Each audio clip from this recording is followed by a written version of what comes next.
Brahim Ghali a quitté le territoire espagnol direction Alger, selon des médias espagnols. Quelques heures seulement après sa comparution devant l'Audiencia nationale, le juge espagnol a décidé de le laisser libre malgré les preuves d'usage de Brahim Ghali d'une fausse identité et les centaines d'accusations qui lui sont adressées. L'association canarienne des victimes du Polisario a protesté contre l'exfiltration de Ghali par l'Espagne. Selon l'avocate de Fadel Breika, l'une des grandes victimes du chef du Polisario, les déclarations du juge Santiago Pedraz en faveur de Ghali laissent de grands doutes sur sa partialité. La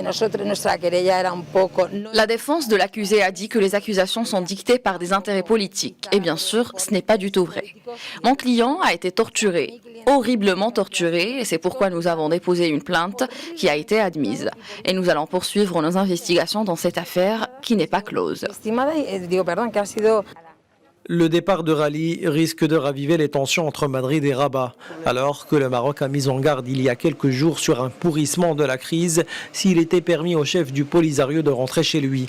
Brahim Ghali est visé par 2 plaintes en Espagne, la plus récente pour arrestation illégale, torture et crimes contre l'humanité, déposée en 2020 par Fadel Breika, dissident du Front Polisario naturalisé espagnol, qui affirme avoir été victime de torture dans les camps de réfugiés sahraouis à Tindouf.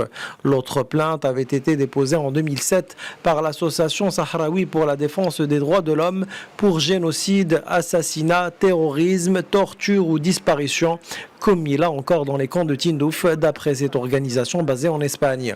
D'après le site d'information espagnol OK Diario, une plainte de 281 victimes a été déposée le 23 mai 2012 par l'association canarienne des victimes du terrorisme contre Brahim Ghali.